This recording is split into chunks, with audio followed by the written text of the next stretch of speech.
For the most part, there's nothing to worry about, even if your favorite college basketball team didn't quite blow away the competition on night one.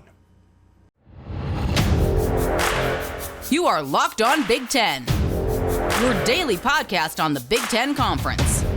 Part of the Locked On Podcast Network, your team every day.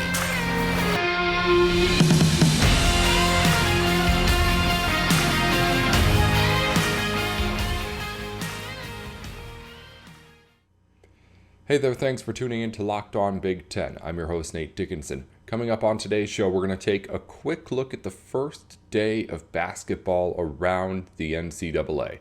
The Big Ten had 13 of its 14 teams tip off their seasons yesterday, everyone a winner, but not everyone got it as easy as everyone else. It was a whole bunch of warm-up games across the Big Ten, but not everyone had it quite again as easy as we'll get to it in a second. Also later on we'll have John Garcia Jr. and he's going to tell us all about the latest recruiting news from around the Big Ten, some commitments to get to from over the weekend, and a decommitment to talk about as well with John. Our show today is brought to you in part by Nissan. We'll tell you more about Nissan here in just a little bit. Let's get right into what you may have missed yesterday on the hardwood. Now, again, we're not going to get into all of the games from last night, but there were a few. I'll go over the ones in which a Big Ten team did not win by at least 20. Just about everybody did a pretty good job in taking care of their first game opponents, but not everyone was able to put away the opposing teams with ease. Let's start with number 22, Michigan, which won by just 19 against Indiana, Purdue, Fort Wayne. Biggest concern here for the Wolverines is that Hunter Dickinson did just about everything, and that's not a concern. Hunter Dickinson is great. You knew Hunter Dickinson was going to be great, but everybody else around him really just took a little bit of time to get going. He scored the first, it was like 8 or 11 points that Michigan had. He was the one that kept this game at least at arm's length while Michigan tried to figure things out, and Western Michigan stayed in this thing for a little bit longer than I'm sure Wolverines fans would like, but Michigan does end up winning that game by 19 points. I chalk this one up to just inexperience playing together on the court out there. Michigan working with 4 new starters along with Dickinson, so Juwan Howard maybe a little bit trying to figure out exactly how he wants to work his rotations and figure things out, so that's definitely still something that's being molded and shaped together, exactly how that Michigan lineup's going to work. So I'm not surprised to see them at least not breeze to a first game win. Another team in a similar spot, Michigan State, wins by 18 against Northern Arizona. A big question for Michigan State is who's going to be the guy this year? There were a couple of different players who stepped up and filled that role throughout the season for Michigan State last season, but you still have to find those guys this time around. Is Joey Hauser one of those guys? You imagine he would be. 18 points, 10 rebounds yesterday.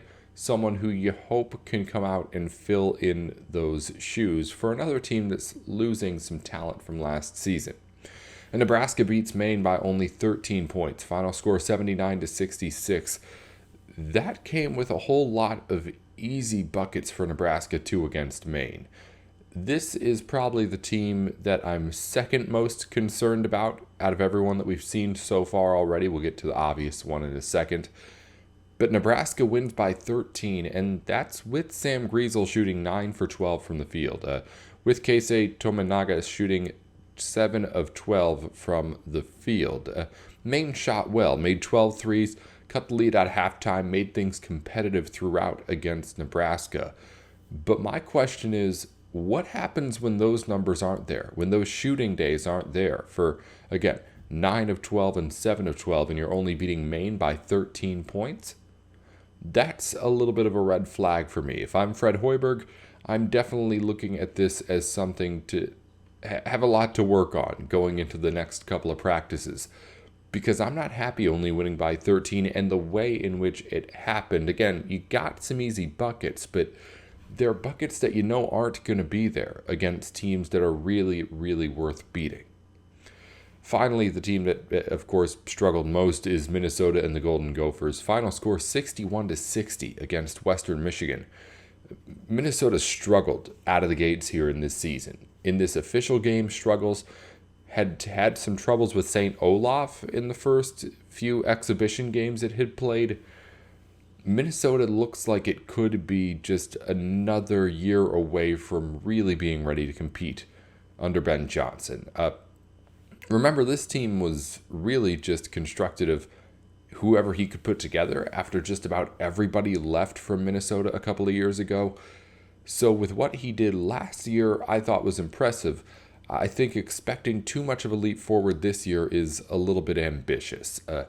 Dawson Garcia was really good in this game. Minnesota is hoping to have Jamison Battle at an all Big Ten level too.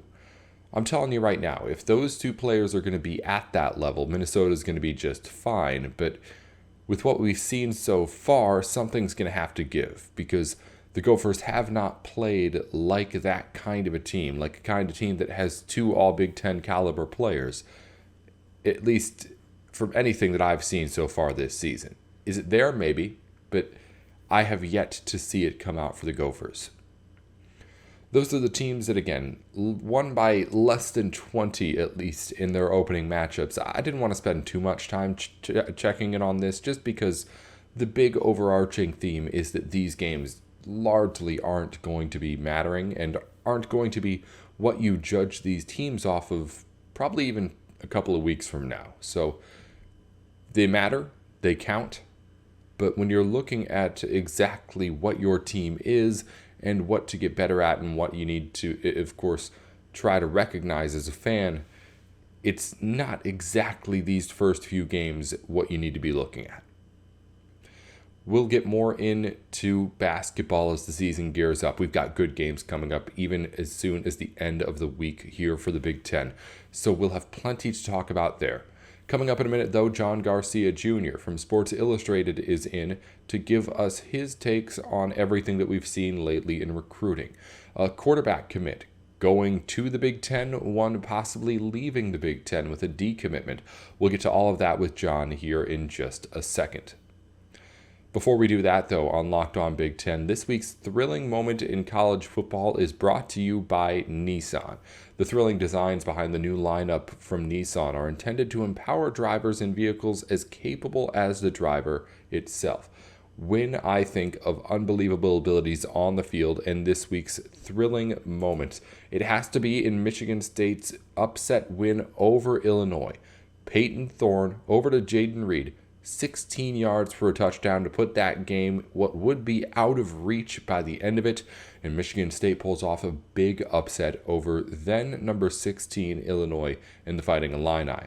This segment has been brought to you by Nissan and inspired by the thrilling new designs across Nissan's new lineup of vehicles. Pursue what thrills you over at Nissan. It's available at nissanusa.com. More information on everything with Nissan's new lineup of vehicles. You're listening into Locked On Big Ten alongside John Garcia Jr. from Sports Illustrated, in to talk a little bit of recruiting with us. I'm Nate Dickinson. Our recruiting here is brought to you, and John brought to you, by LinkedIn Jobs. It's the sponsor of all of our recruiting segments across the Locked On College Network.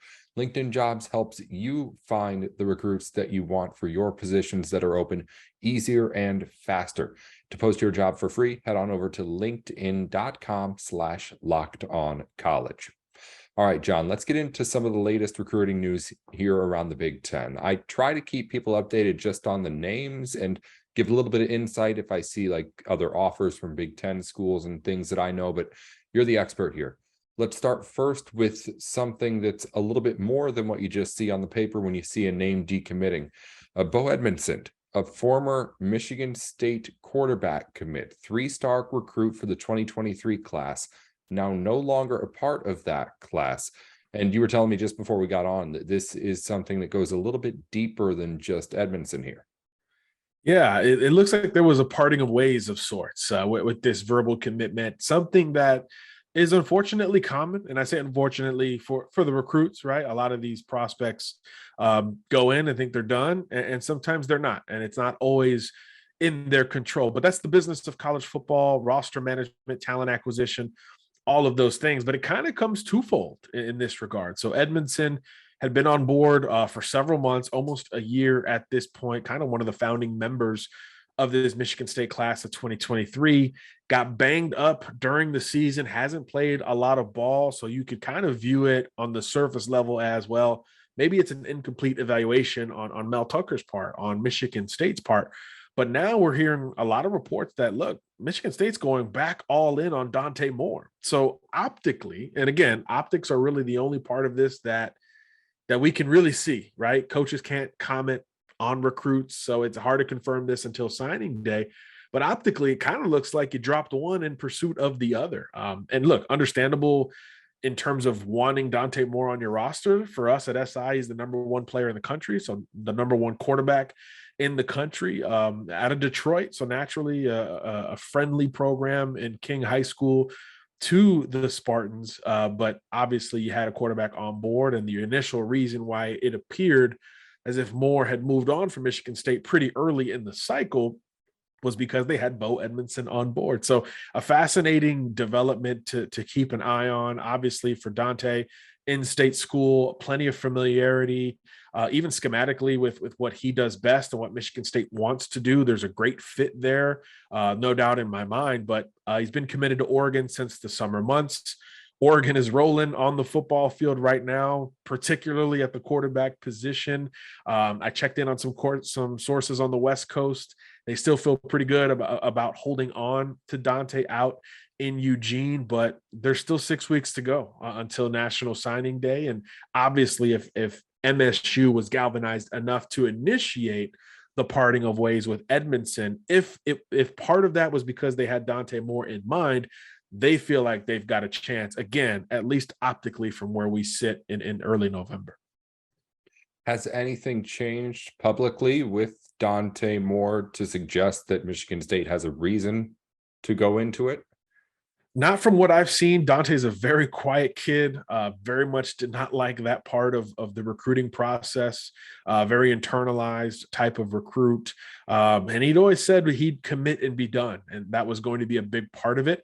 But he has since confirmed to me personally that, yeah, a lot of schools continue to reach out. He's had a huge, 4-year career at King High School there in Detroit.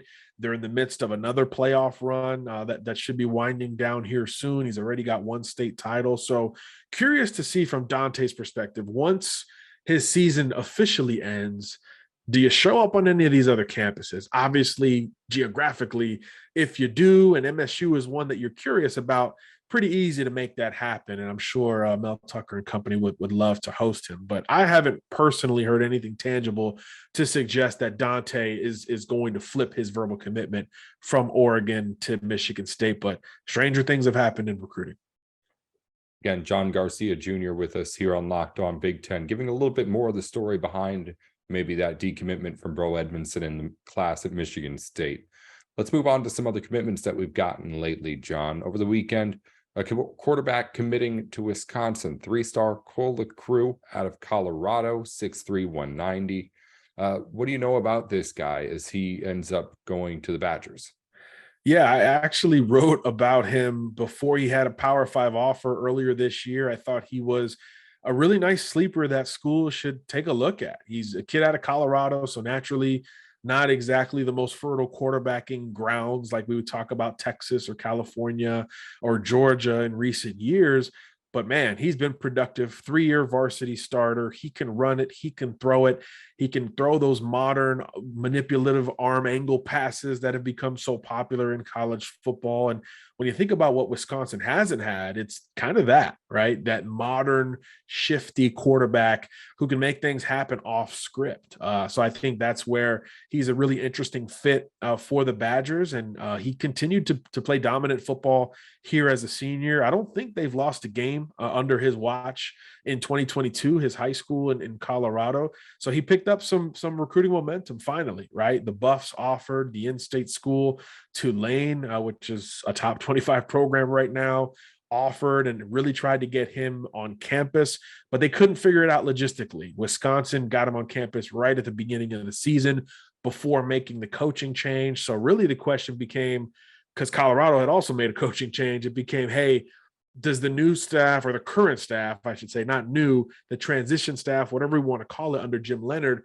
how are they going to navigate quarterback recruiting altogether? And obviously, LaCruz still had that scholarship offer on the table, and he jumped on board with the commitment here just a couple days ago. But a really interesting fit, a productive player who brings some modernization to that future Wisconsin quarterback room. And I also think, Nate, it says a lot about a program going through a transition, still picking up verbal commitments, not only in terms of endorsing Jim Leonhard as the likely candidate to keep the job there in Madison, but just kind of the culture of Wisconsin football. You kind of know what you're getting, to the point that kids from even out of state and far out of state make a visit and kind of say, hey, you know, I'm committing to this town, this university, this program and culture, as opposed to Coach X or offensive coordinator X. I mean, it's just fascinating to see, because there's always turnover in college football, but we don't see that benefit of the doubt given to certain programs. But Wisconsin is clearly in the minority and able to still, you know, recruit at a pretty high level, even without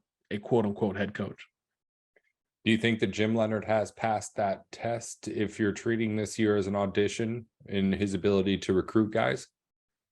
I think so. He brings a lot of no-brainer recruiting accountability, right? Having played, having coached, having been a Wisconsin guy on top of all of that, you know, I think creates a bit of a fast track. There's precedent for that type of success for a lot of different programs across the country. And on the field, I mean, there's really no way to deny that Wisconsin's looked a lot better since they made the move. I mean, the effort is different. The offense is actually moving the football, and that defense is still pretty darn good. So I do think that he's passed a lot of tests, and there's almost an expectation, especially from recruits, that he's going to be the guy.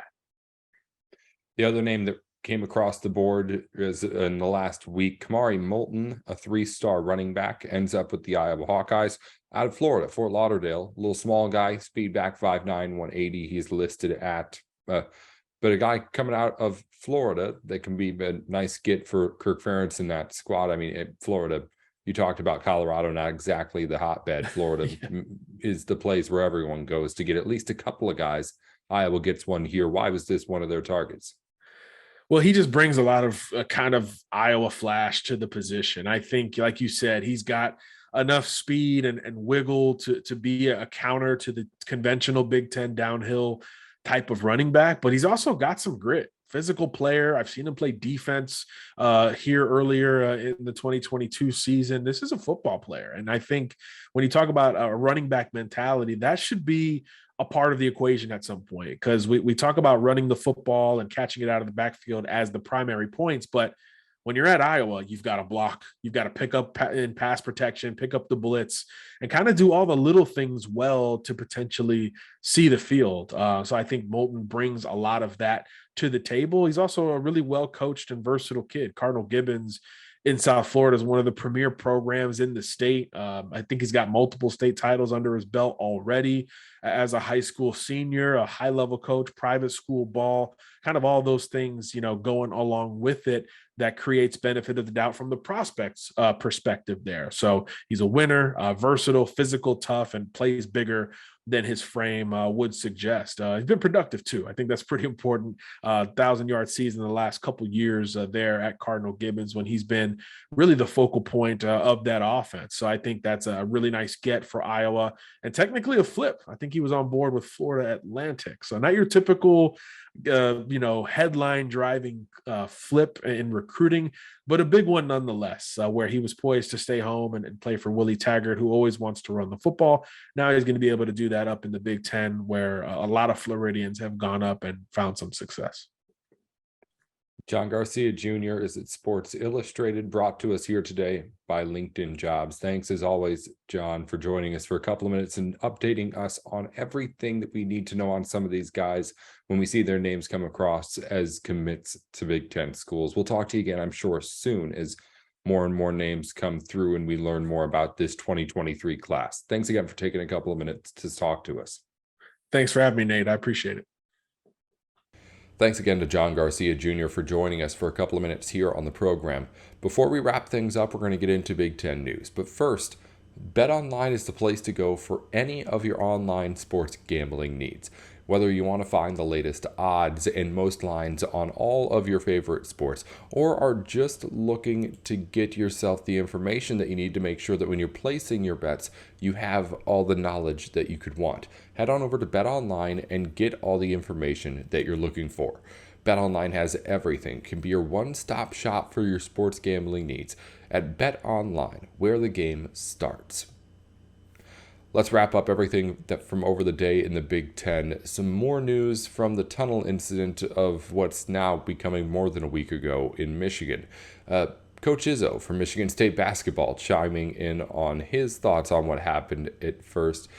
Praised Mel Tucker, he did, and what was reported as swiftly suspending players, in his words, added, quote, "I'm tired of Michigan State looking like the bad guy. There's been other bad guys." And Michigan State's been sticking on that narrative, to be honest, that Michigan is definitely, at least in part, to blame still for this, which is a weird, I'd say at the least, when you look at that video.